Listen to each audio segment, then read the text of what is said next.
भारत के नक्शे में पाकिस्तान, चीन नहीं मगर श्रीलंका दिखता है। क्या है इसके पीछे का कारण? नमस्कार दोस्तों, मैं हूं स्वाति और आ गई हूं मैं आज एक नए वीडियो के साथ। दोस्तों, जब भी आप भारत का नक्शा देखते हैं तो आपने देखा होगा कि उसमें श्रीलंका भी दिखाया जाता है, लेकिन नक्शे में कभी भी पाकिस्तान, भूटान, चीन और बाकी के देशों को नहीं दिखाया जाता। क्या आपने कभी सोचा है कि ऐसा क्यों होता है? इसके बारे में जानने के लिए बने रहे वीडियो के लास्ट तक। आपने कई बार भारत का नक्शा देखा होगा और आपने नोटिस किया होगा कि उसमें श्रीलंका का नक्शा भी दिखाया जाता है, लेकिन ऐसा पाकिस्तान, चीन या फिर किसी दूसरे पड़ोसी देश के साथ नहीं होता।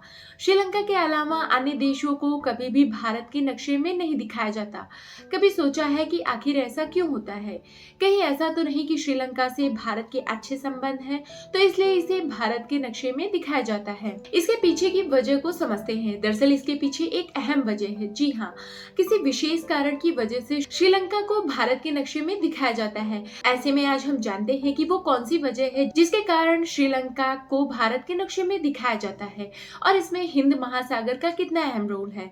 तो सबसे पहले बात करेंगे कि ऐसा क्यों होता है। भारत के नक्शे में श्रीलंका को दिखाया जाने का मतलब ये नहीं कि भारत का उस पर कोई अधिकार या फिर दोनों देश के बीच ऐसा कोई करार है। दरअसल ऐसा करने के पीछे समुद्री कानून है, जिन्हें ओशन ऑफ लॉ कहा जाता है। इस कानून को बनाने की पहल यूनाइटेड नेशन यानी कि संयुक्त राष्ट्र ने की थी। इसके बाद ये कानून अस्तित्व में आया। आपकी जानकारी के लिए बता दूं कि कानून को बनाने के लिए सबसे पहले साल 1956 में United Nations convention on the law of the sea UNCLOS 1 का सम्मेलन आयोजित किया गया था। उसके बाद 1958 में इस सम्मेलन का रिजल्ट घोषित किया गया।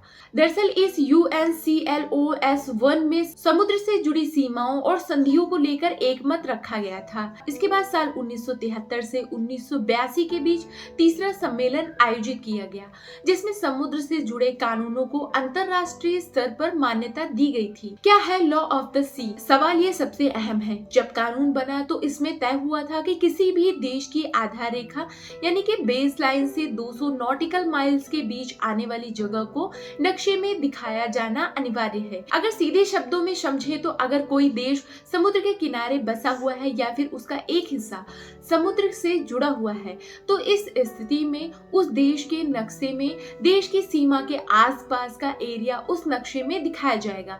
यही वजह है कि भारत के नक्शे में श्रीलंका को दिखाया जाता है, क्योंकि ये 200 नॉटिकल माइल्स के अंदर आता है। भारत की सीमा से 200 नॉटिकल माइल्स की दूरी में आने वाली सभी चीजों को और स्थानों को नक्शे में दिखाया जाना अनिवार्य है। तो अब एक और सवाल कि कितना होता है 200 नॉटिकल माइल्स? अगर नॉटिकल माइल्स को किलोमीटर के हिसाब से देखें तो एक नॉटिकल माइल्स 1.824 किलोमीटर होता है।